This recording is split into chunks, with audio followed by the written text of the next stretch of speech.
June Sensei, you're muted. Thank you. I tell you, it's hard to just do everything here on be aware of everything, right? On Zoom. But as I was saying, thank you, Ashishan. We were so happy to have Shinko Roshi with us on Friday night at our women's circle. And of course, her teachings here in the book is for both men and women. Um, but it's wonderful to have a Dharma sister, you know, in the white plum lineage, a fully empowered Zen teacher.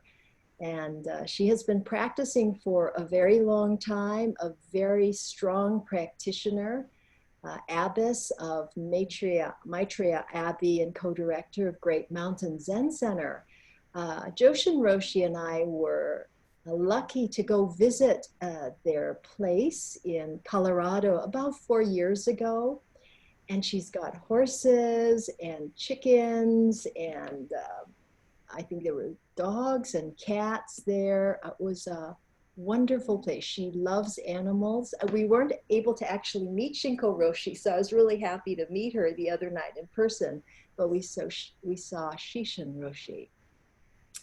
So I think with that, I would like to turn it over to her. So if we can have the full Monty here, great. And I really want to also, I want to welcome all new people who have come to our Sunday morning Zen talk today. I see a number of new people. Shinko Roshi, are they members of your Sangha? Probably. Yes, now you're on mute too now, Shinko Roshi, so you might want to unmute and welcome to everybody. I think we're in for a treat today. Thank you. Okay, I think with that, you are on, Roshi. Yeah. So can you hear me better with this? Yes, Or yes. can I remove it? Oh, I think that would be okay too. I think as long as the microphone is close to your mouth. I just don't hear you very loud. With this, I hear you better. Yeah, I think you can remove it. You can remove it with, you can remove. You can. I can remove, but then I don't hear you very loud. I hear you better with this. Okay. So Yes. Okay. I have this new look that is look like a pilot, and I'm gonna start this flight with you aboard. And I hope it's a good flight, although I don't know where I'm gonna take you. I think it's somehow some kind of interstellar flight. I wanna start by thanking Jun Sensei and Joshin Roshi for inviting me to talk to you today. Since I wrote the book, this is my first really formal talk on the book, and I think one day I will be very fluent talking about the things that I have written in the book, but not yet.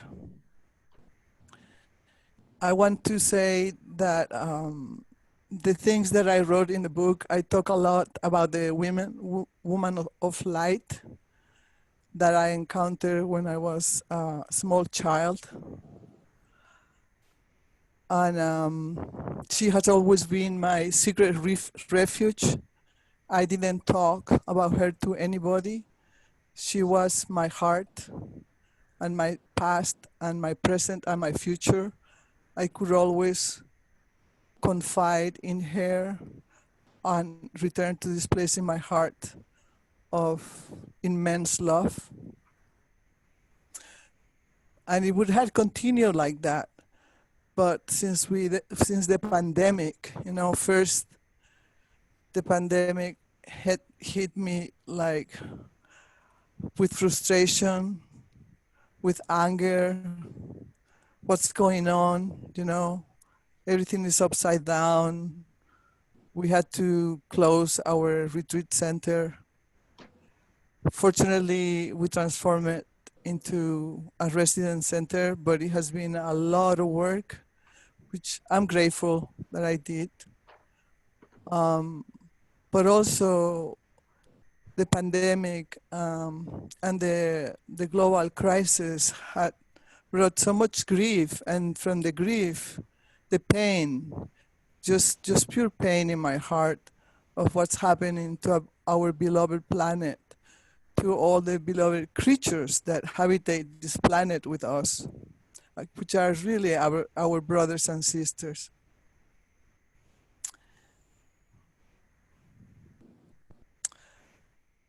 And then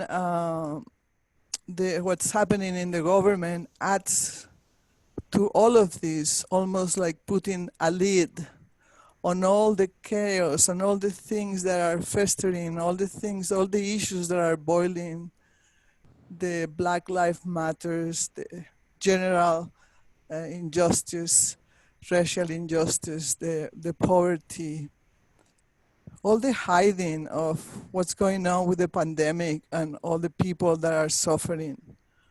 All that pain really had brought me to say to myself, I cannot keep this Lady of Light in my heart for me anymore, even though I am a very shy person.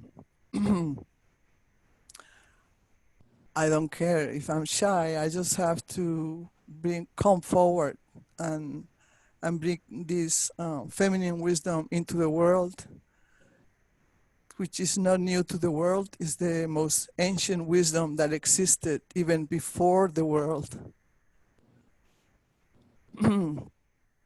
Another important thing that I want to mention to you before I even start my talk is that there are some experiences that I talk about in the book, and they are kind of interstellar experiences. But I want to tell you that before writing the book, I only had shared those experiences with a handful of people. They belong to that category of things that you don't talk about. You know, you just don't. Or I just don't. But also because of the situation of the world, I think that I cannot keep secret things that might help other people. And besides that, many of the things that happened to me, I don't think that they were personal things. I think that they belong more to the realm of the collective. So I want to return them to the realm of the collective. I am just the vehicle through which those things flowed. Saying that, this talk is based on the book that I wrote, The Zen Priestess and the Snake, A Woman's Path of Transformation and Healing through Rediscovery of the Great Mother Tradition.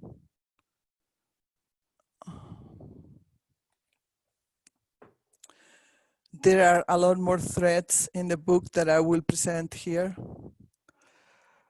I think I just chose to present here whatever was more dear to my heart.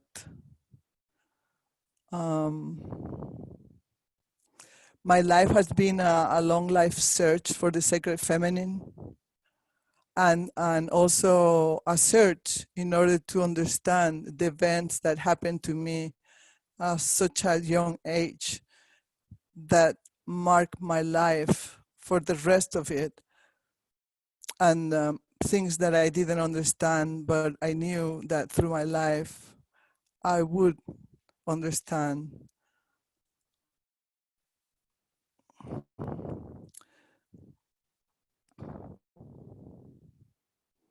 When I was 5.5 years old, I did something that triggered my aunt with whom I was staying temporarily.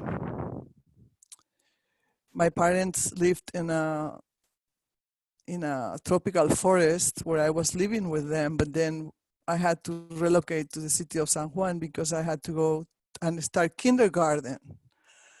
So while my parents relocated to San Juan, I was to live with my aunt that was not a blood aunt, but it was somebody that my grandparents had adopted when she was little, and she was wonderful. And she had helped raise my mother, and now she was helping raise me. And I feel a lot of gratitude for everything that she gave me. But that day I was playing with a friend from school. He was also my neighbor, and he was also 5.5 years old. Um, and he started to pee right next to me, and with all the animals that I used to play in the tropical forest, I thought he was taking a little animal, maybe a lizard or snake, out of his zipper. And I said, could I touch it? And he said, yes. So just using my index finger, I touched it quickly. And then we continue playing like nothing happened, because nothing happened. Mm. So then his older brother sees this and go tell my aunt, and she comes grab me, throws me into her room, and tells me that I had committed a mortal sin, and therefore I was gonna go to hell, and that the flames of hell were going to devour me alive. And I was shocked. I had no clue what she was saying. I had no clue what I have done. I have seen, though, the terrifying frescoes on the walls of the Catholic church that she took me ever since I arrived to live with her. And those frescoes were terrifying, of the souls in purgatory being devoured by the flames of hell. And I knew that purgatory was really bad, but she said hell. So I knew hell was a lot worse than purgatory. So my mind got totally fixated into I was gonna burn in hell. And so I did. I mean, I cannot imagine my mind at that age so determined. You're gonna burn in hell. Yes, I'm going to burn in hell, and I'm gonna do it right now. And I did it.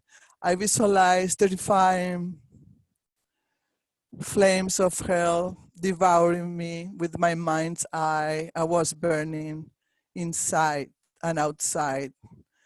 It was only those flames of hell that I could see so clearly with my mind's eye. And I would cry and yell in terror. And nobody came to console me at all. I endured this at 5.5 years old all by myself. And I'm so proud today about that little girl that did that.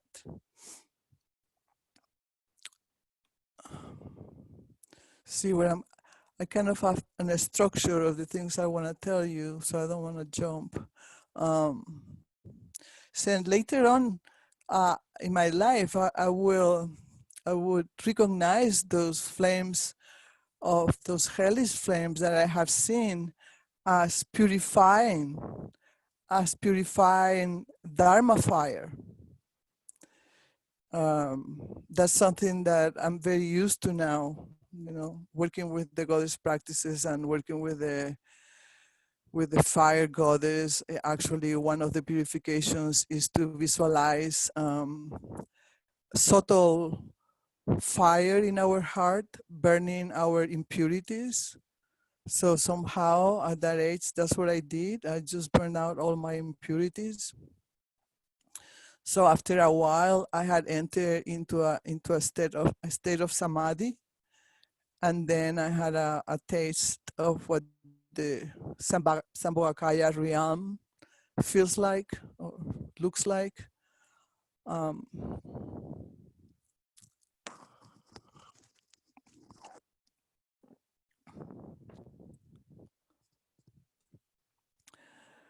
The teachings of the three bodies of Buddha, or Trikaya, shed light into the clear manifestations they are called that I was having. And the kaya means body in Sanskrit, and there are three kayas.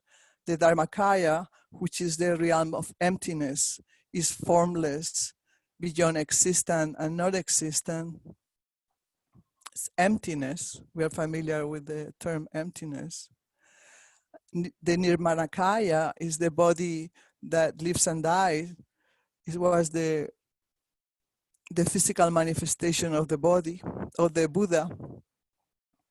And then we have the Sambhogakaya, which is considered the realm of the light, or Buddha fields. In Tibetan Buddhism, Sambhogakaya refers also to the luminous form of clear light that a Buddhist practitioner attains upon reaching the highest dimensions of practice. And then looking back at the time where I was threatened with the burning, with the flames of hell, I see that purifying the already pure mind of a girl, I was able to enter into the Sambhogakaya realm.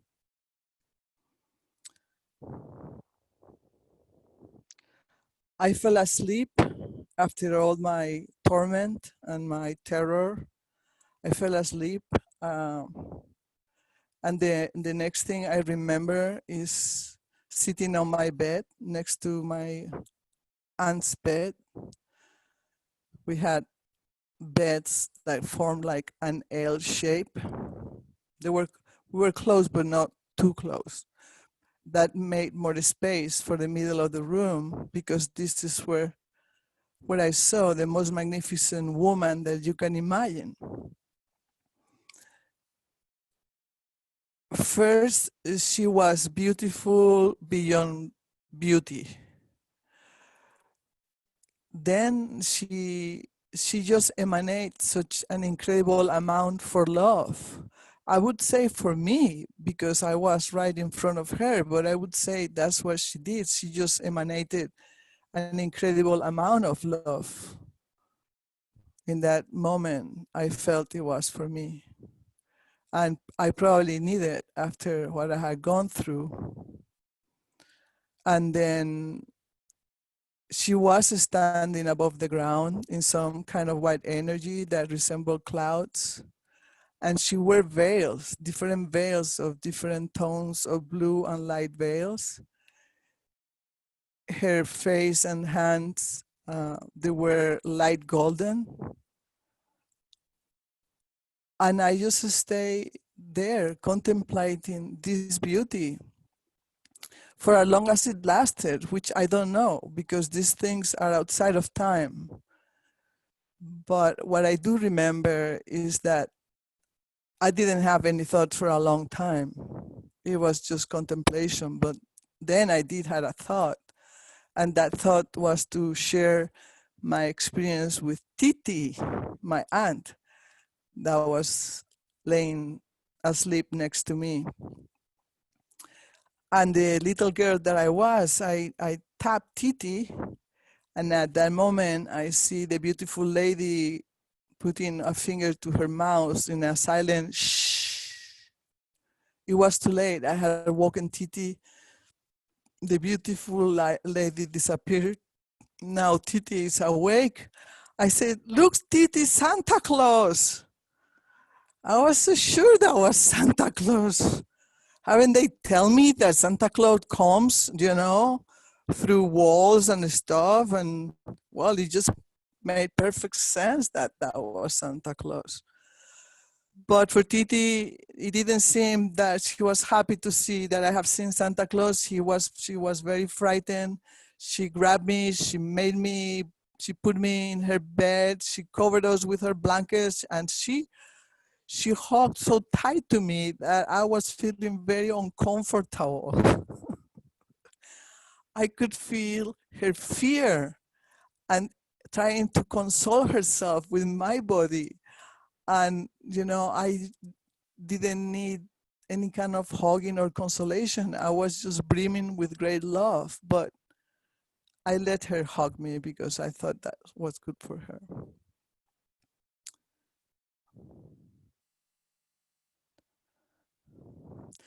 According to the Tibetan Buddhist tradition, those skilled in meditation, such as advanced lamas and yogis, as well as other highly realized Buddhas, may gain access to the Sambhogakaya and receive direct transmission of teachings.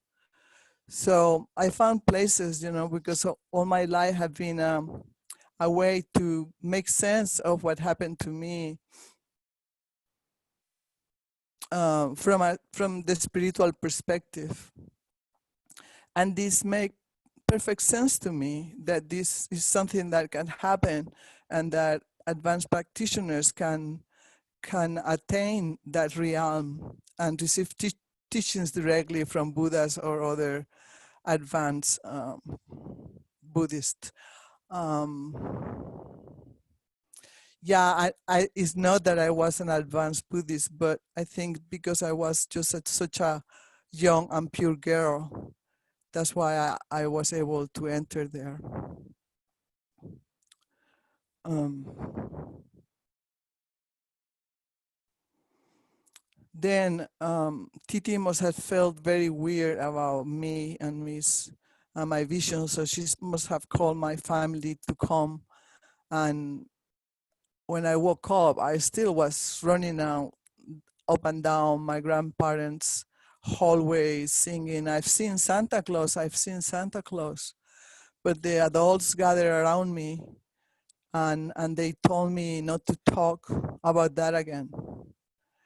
And it was terribly disappointing for me because I was so full of love and joy and wanting to share this with my family, and I was shut down. I was shut down. And I still remember um, that I'm surrendered by the adults telling me, "Oh, you cannot talk about that. You cannot talk about that." And at that moment, I received two messages that really helped me.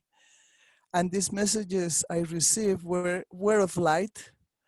I never had those messages before, but once you haven't have them, you know what they are. And they they talk to me, but I also see them. I saw them in words of light, and it was as if my belly had opened up and I had the sky, the whole vast sky inside myself talking to me. And they were, "It's okay for you to forget about this for now," which was a big release.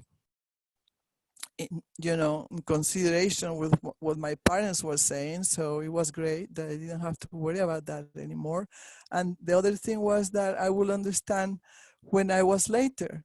So that right there, that I will understand when I was later, always stuck to me. And I was very careful always to choose my spiritual practices that were going to take me where I wanted to go. That was to understand the Lady of Light.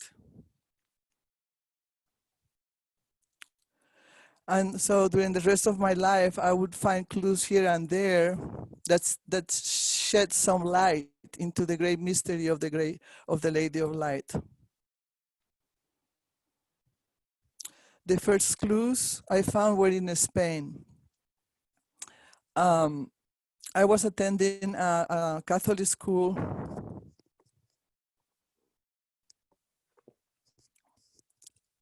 run by nuns.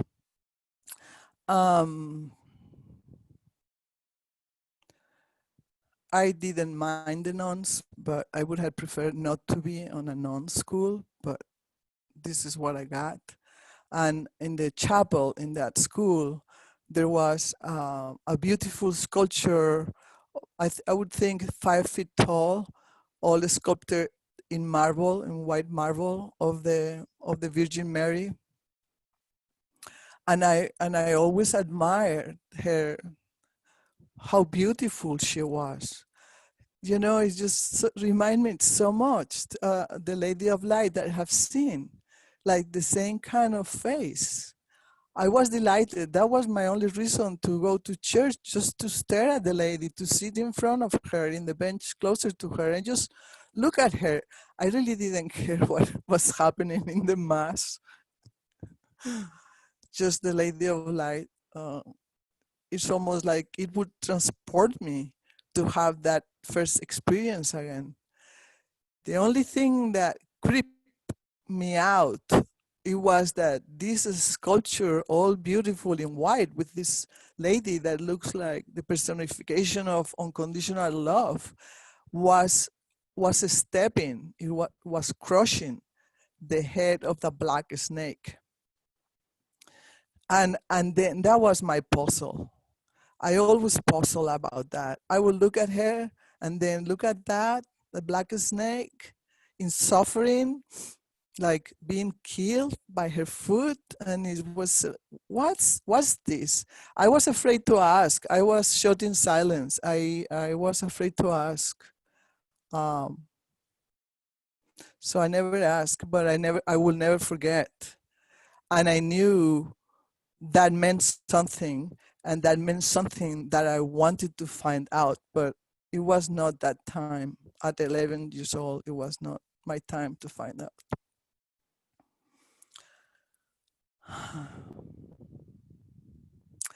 When I was studying middle school, maybe, I don't know, was maybe next year, 12 years old, my family took a trip to see the grotto of the Virgin of Lourdes in France, and they took me and my siblings and my aunt and my mother. We were there looking at the place where the Virgin of Lourdes had appeared to the I don't know how to say that word, shepherdess, shepherdess girl, Bernadette. And I remember thinking, oh my God, what are they doing? They tell me to shut up. I cannot tell about the amazing experience I had, and here they take me to see the experience that this shepherdess girl had of what she calls the young lady. I call her the Lady of Light. She called her the young lady, where I made me feel that they were very similar, because my lady was also a very young lady, just young and beautiful lady. But I didn't say anything. I was so upset, but I didn't say anything. But I couldn't believe it that there were my mother and my aunt admiring the apparition of the Virgin of Lourdes to this girl, while they ignore mine. And I thought, like, I saw one in your own house, but nothing. I didn't say anything either. I just felt that. I just felt insignificant and without a voice. However, Bernadette said that her young lady told her that she was the Immaculate Conception. And sometimes, I don't know how much is what was said in the instant and what was added later. I really don't know.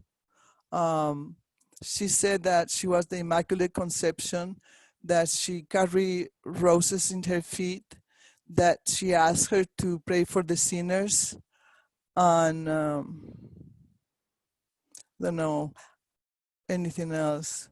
But I thought, my Lady of Light didn't ask me to pray for sinners. I don't think even the word sin was in her heart, mind, body at all. There was only unconditional love. I didn't see her wearing roses. It was all blue and white. And she didn't tell me she was immaculate either. I mean, I was being condemned because I did something that my aunt considered sexual. This lady, her mind was so big, there was nothing that she had considered sexual and that she would condemn me for. So I felt very healed and very expanded by this, my Lady of Light.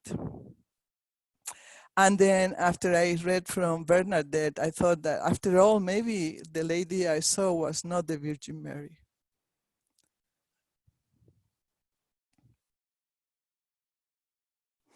Another clue I found was when I studied archaeology in Spain.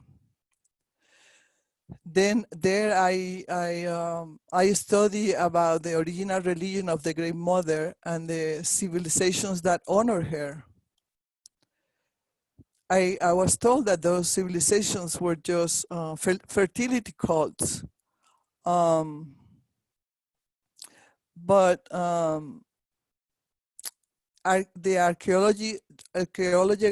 archaeological evidence of that time was veiled by the Christian church, and anything that didn't align with their beliefs was censored. And unfortunately, the archaeologists of the 16th and 20th century that study the archaeological site of Europe and, let me see, and the Middle East also were looking at everything with their preconceived notions. They were not looking at the archaeological evidence with unbiased views. So they just discard a lot of things in order that everything will be called a fertility cult.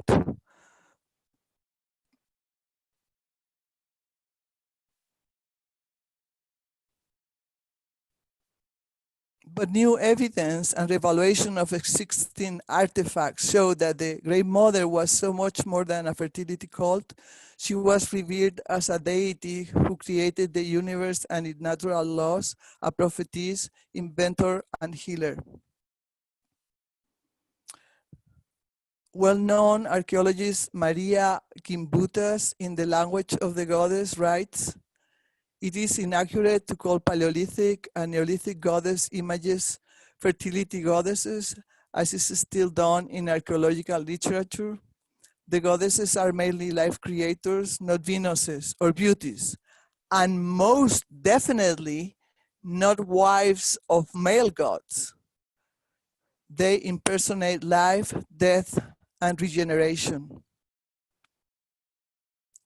The people in Canaan worship the priestesses as the embodiment of the goddesses, of the goddess. They were believed to be able to see into the future by being in communion with the female deity that possessed the wisdom of the universe. Her religion consisted of a complex theological structure.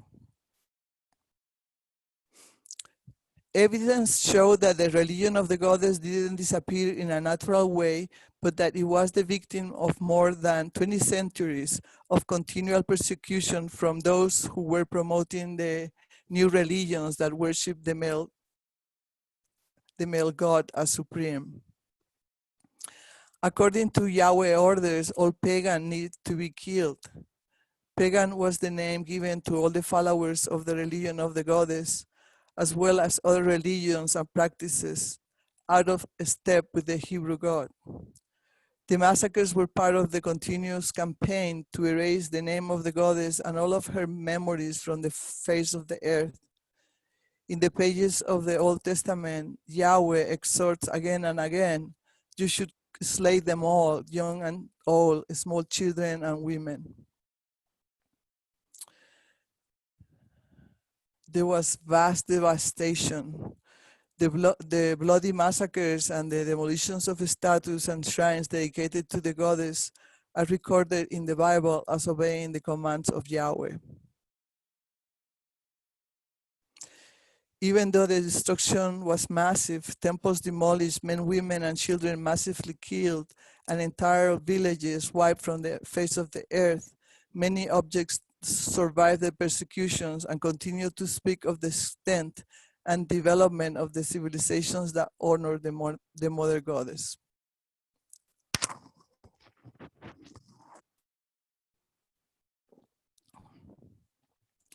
Even in modern history, women have been persecuted in mass, including the witch hunts of the 15th to 18th centuries. The murder of women accused as witches escalated to more than 8 million. Could you imagine 8 million women killed that were country women? They were country simple women that were just were learning the lore of the great mother that had been passed down from their mothers to their mothers to their mothers. It was their culture, and they knew a lot, and they were killed, 8 million, and we need those women today, and we are the survivors of those women, and I like our powers to come back from those times. We need them now.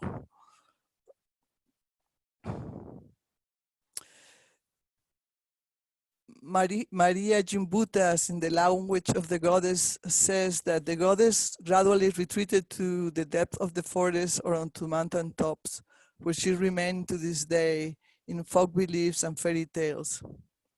But the cycles never stop turning, and now we find the goddess reemerging from the forests and mountains, bringing us hope for the future, returning us to our most ancient human roots. I would like to add to that she's also returning from deep within the earth, like the earth kept the memory of everything. And she's coming this time because we women are waking up.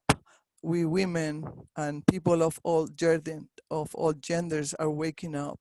And this time she's coming and she's gonna stay, bringing us hope for the future, bringing us great love, so that we can navigate with resilience the turbulent times that lay ahead of us.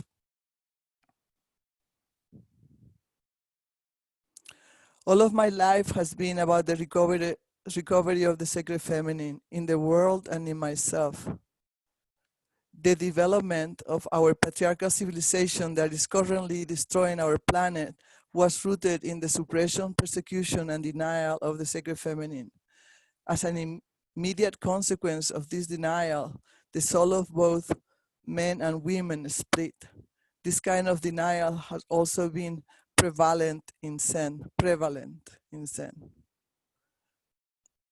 I was very happy the first time that I saw a small sculpture that what seems to me the Lady of Light, because the Lady of Light looked like the Virgin Mary, and the Virgin Mary also looked like Kuan Yin. And Kuan Yin also looks like Kanseon and Kanon. And they all dress the same way. So the first time I saw a figure like that, I thought that was the Lady of Light. I was so excited. I found the Lady of Light in the midst of very harsh Zen training. I was so happy I found her. But then I asked somebody, and they told me that it was a male and his name was Kanseon. So I thought he was wrong. I felt I knew who she was. There are not many Zen koans in the traditional Zen koan collections that mention women. And one of those koans is Sei and her soul are separated, Mumonkan case 38. So in this regard, I can translate it as deepest heart. And this is a ancient it's a koan that is based on an ancient ghost story, and it's the story of a woman whose heart splits. One part of herself stays with her father, the other part goes away with her boyfriend. and the way I work with this koan, which is probably not the traditional way. I like to use this koan to to explore to explore in ourselves which parts of our own being have we left behind, because we left behind every single person that is marginalized on this earth has been left behind. And unifying ourselves means that we must unify with everyone that has been marginalized on this planet, including all the creatures.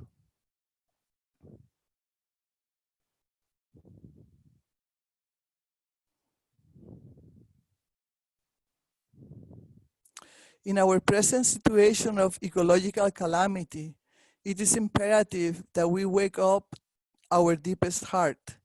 It is imperative that we use our awareness to honor in ourselves the sacred masculine and sacred feminine as co-creators of the cosmos. If we get rid of one, we get rid of the two. Recognizing the sacred feminine in ourselves will allow the sacred masculine to arise strong too, and vice versa. The sacred masculine and the sacred feminine are one, and the different combinations and manifestations of both energies in people of all genders are numberless. This balance will bring healing to the earth and sanity to all sentient beings. Sorry.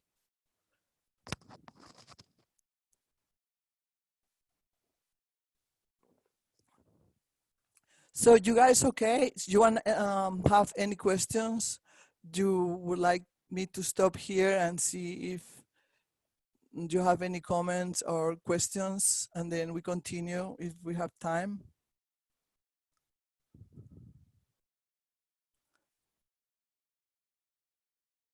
Or should I go ahead? Should go ahead, okay. A wonderful moment during my Zen years of practice was when I encountered the story of Master Eka, Wiko, when I was studying the Denko Roku, which is also translated as the transmission of the light, and is one of the last koan collections we study in the Zen tradition. This is a wonderful story, and it really helped me to feel that I was in the right path when I read his story. And before he met Bodhidharma, the legend said that he saw the teachings of the Prajna written in some Buddhist book, and he acquired all that knowledge immediately. And after that, he just sat in Zazen for 8 years.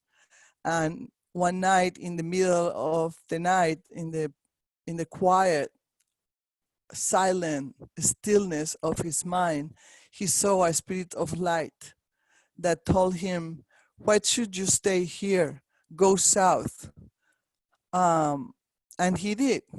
And he realized that the spirit that had come to visit him was a spirit of light, and he took the name Spiritual Light.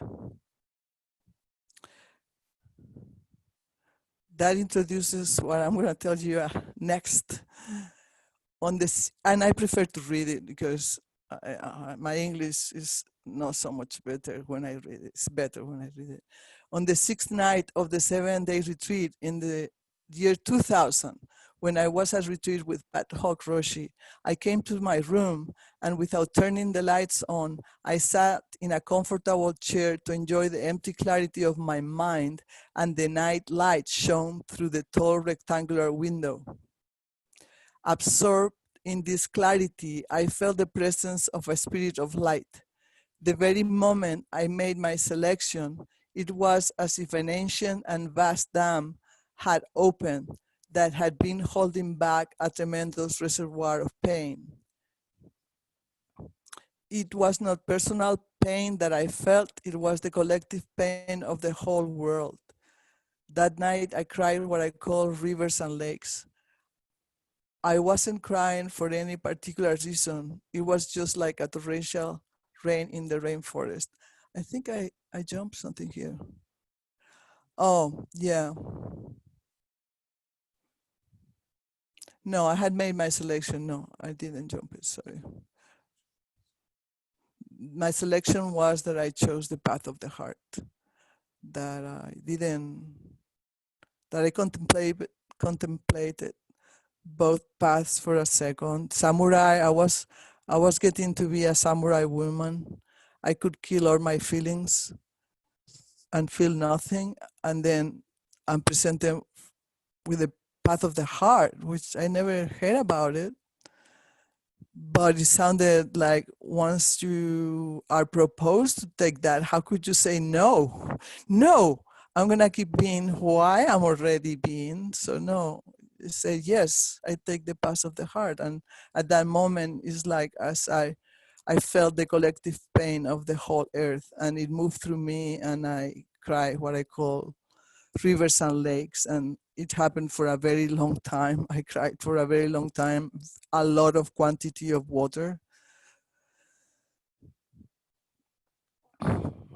And then something amazing happened when opened my eyes. I looked out of the window again.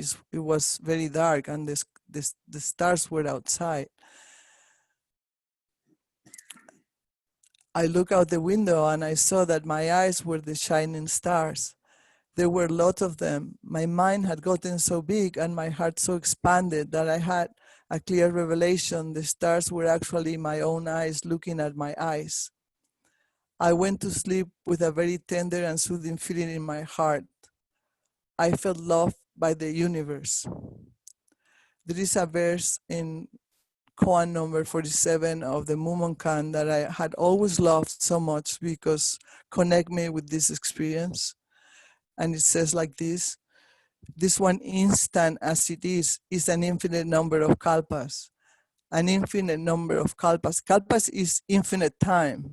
So this one instant as it is an infinite number of time.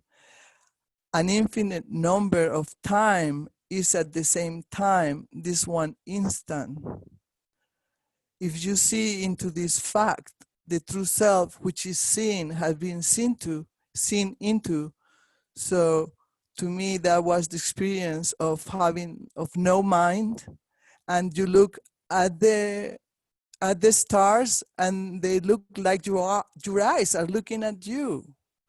But then I'm also looking at them. So there was no difference between the stars looking at me and me looking at the star.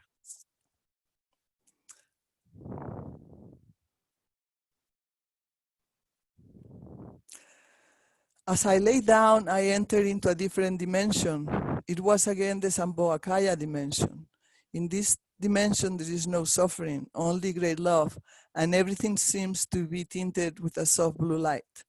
And in that dimension, I manifested as a woman of light myself, and every form of life came out of my womb, even the small insects. It happened as if I was immersed in a vortex of light. And in that vortex, I had become of the same essence as the woman of light. And then this story repeats again, because in the morning, I'm going so happily to tell my teacher, Parhok Roshi. I went so happy, so open, so sure he was gonna love it. But he always been so kind to me, really always. But this time he wasn't.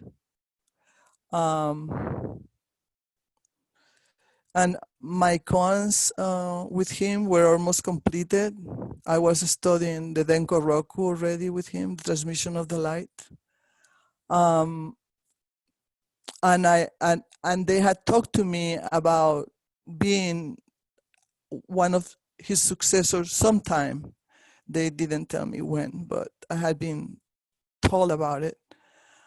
So he was very serious with me. He looked really upset, and he told me that if I wanted to continue with my Zen career, I had to forget about what I have seen. And I was very shocked. And he didn't say anything else. Is the conversation was over. He said that if I wanted to continue with my same career, I have to forget about that, and that was not possible. So I said, "Do you mean betray my own heart? Do you mean betray my own heart?" He didn't answer. Uh, I just said, "It's impossible. I would not forget about this. I cannot forget about this." So it seems that was over. The conversation was over. So I went to my room, packed up all my things, put them in the back of my car. I drove away from the retreat before it ended. I had never done that before. And I knew I couldn't go back there. So that was very painful to me, to lose my teacher, to lose another of my beloved teachers. But I just didn't have other choice. I went to the post office, I wrote this verse and sent it to him on a express envelope. From the dimension of blue light, not even 1,000 steel swords can kill me. Free from life and death, my tears make the shining stars, and my laughter the ocean dance. I'm not a Buddha though, but the mother of all things, which include the Buddhas also. I know I was, reading this, I know I was arrogant. I was arrogant. And there were a lot more emotions that I had to tame later. I tell you more about that. But once I had that experience, it was impossible for me to forget about it. I had so many questions. Why was my teacher so upset because I had an experience like that of the sacred feminine? Shouldn't he be happy for me instead? Later, I realized that I had triggered my teacher, who was also a Catholic priest and was conditioned by the same system of the patriarchal priest of ancient times that believed that women had to come, that women came out from the rib of men. So I just realized that recently because I was presenting him with a female vision of creation of the universe, but the confronted him with the priest vision is that creation came from men and women came from the rib of men. So I don't. He must have been really shocked that I came with this realization. So I have no doubt that what I had experienced was true reality. I had no doubt. Never even questioned for a second. There was absolute knowing, but at the same time, I needed somebody to confirm it. So I went on a crusade. I went to several Zen teachers, travel. I was rejected every time, sometimes not in a good way. Like one came and pushed me by the nose and threw me in the back. Another teacher didn't allow me to practice in their Sangha because he said that I would come and pollute the city by driving there. So I don't know if it was because I was Hispanic and the kinds of experiences that I was having. And also, I never saw myself as Hispanic or not Hispanic. Those names were not part of my my system. I didn't see people in different races. I saw people as people, not in different races. But thinking about now, what's happening with the brown people, I thought, well, okay, maybe that was part two. But anyway, I was lucky to find Shishin Roshi, who had met to close to where I was living, and to have a Zen master suddenly move there was like a blessing falling from the sky. I went to meet him, and he was very honest. He just said, "I don't know, but I encourage you to find out." So I did.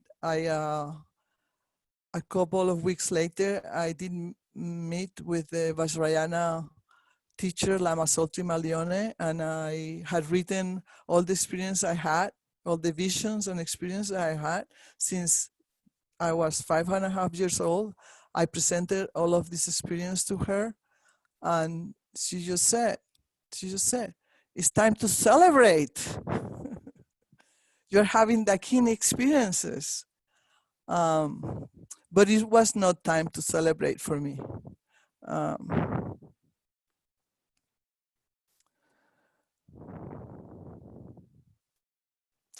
I want to say that the greatest help I had in fully understand the visitation of the Lady of Light has been choosing to become openly vulnerable and to transform the energies of pride, anger, attachment, envy, and fear in my own heart.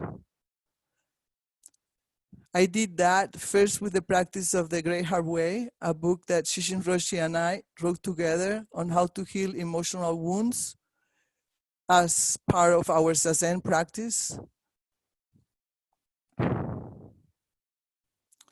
And that helped me to experience the different wisdoms, because all of those encumbered emotions like anger or fear or arrogance, etc., they have a correspondent wisdom. When that energy is liberated, then they natural transform and function as the wisdom.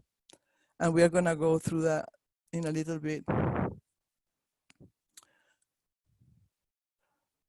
Am I running out of time, big time? Yes, you have 4 minutes left, Shinko Roshi. When this is over. Okay.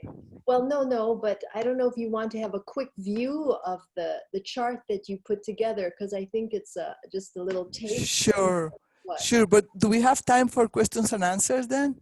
I think, if people want to stay on a little past 12, we past 11, that's fine. And if people have to leave, then they just, leave. But yes, of course. Yeah, we can go over for people that want to, of course. Right. Knowing that 11:15, there's a study circle, so they will probably have to leave. Yeah. So anyway. I guess it takes me a lot longer when I speak than when I read. So sorry. Yeah. No. So maybe some questions now then, or yeah. Sure, whatever you guys want. And let everybody, we are developing, we're going to be doing Shinko Roshi, a workshop next fall, 2021, about the different goddesses of the elements and the healing practices that go with it. And I think it's going to be really healing for many people. So I'm very happy about that. So any questions now for Shinko Roshi?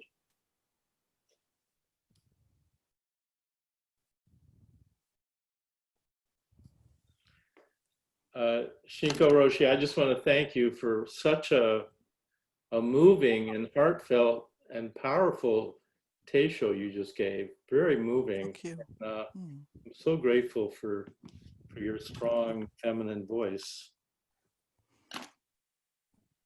Thank you.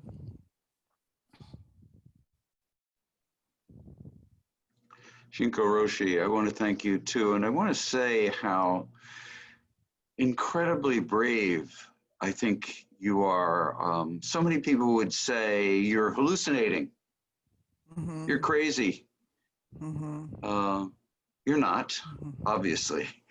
And I think many of us who have chosen this deep spiritual path, perhaps not felt or experienced what you've experienced, but have experienced many things that we don't want to talk about.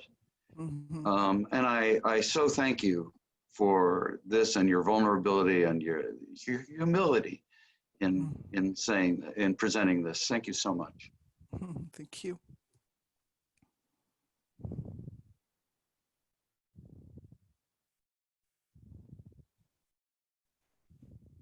I just wanted to say thank you also.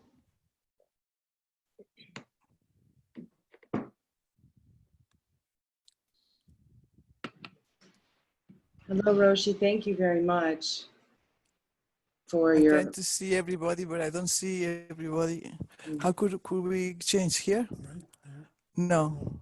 Oh, I see June. Oh, right there. Oh, there? No. Where? Here? Yes. There. Okay. Oh, okay. And then you I can, see you all. you can hit that. Thank you, Roshi, for a lovely, lovely Square at talk. the very And top. I very much appreciate Square next to the X. this invitation to look for clues. Oh, yeah. Thank you. To look for clues for just what's happened in the world for me since I was young. It's just an invitation for a new opening, a new door, and a different perspective on all of that, instead of having it be a hard rock inside. Mhm. Just a lovely invitation for my heart to open in a way that it really needs to. I'm very grateful hearing you this Thank morning. you.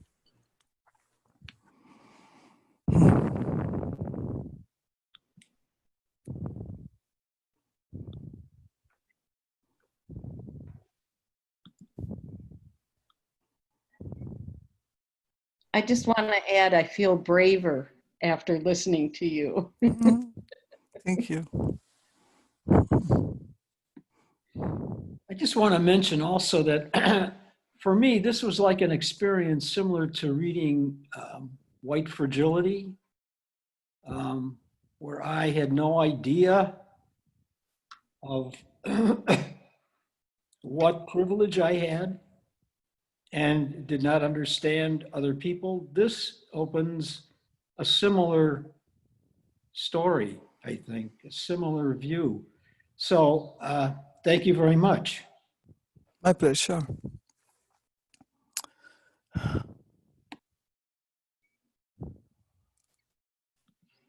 Well, maybe you'll have to come back and talk another time about the goddesses. You know, Okay. I can see each one of that will it'd be a beautiful talk. So I am very happy that you are with us here in our Thank you. White Plum Sangha and with our Sangha here today. Thank you so much for, yes, your courage. Thank you. We would love to have you come back again, Shinko Roshi. That was Thank you. And I only were able to give half the talk. Hey. yeah. See you next time. That It was wonderful to spend this Sunday morning with you. Right, and thank you for all your Sangha members who came too. Yeah. Yeah, Wonderful to see you all. they warm my heart. I see them. They make my heart very warm. Thank you so much, guys, for coming. A special hello to Tanya and Sean from Taos, New Mexico. Yeah. And, love to Shishin Roshi. Is he there? Here he is. Yes. Oh, I want to see him. No, he wants to see you. I want to see Your your whole face. face. Come on, not your hand. Not the one hand clapping. I want to see you. Oh, Great, Shishan. And we have to have you here for our Sunday morning Zen too. Yes. Yes, I'm going to take care of that, Sensei. Thank you. Thank you. Okay. Bye. All right. Bye, everybody. Bye. Bye. Bye.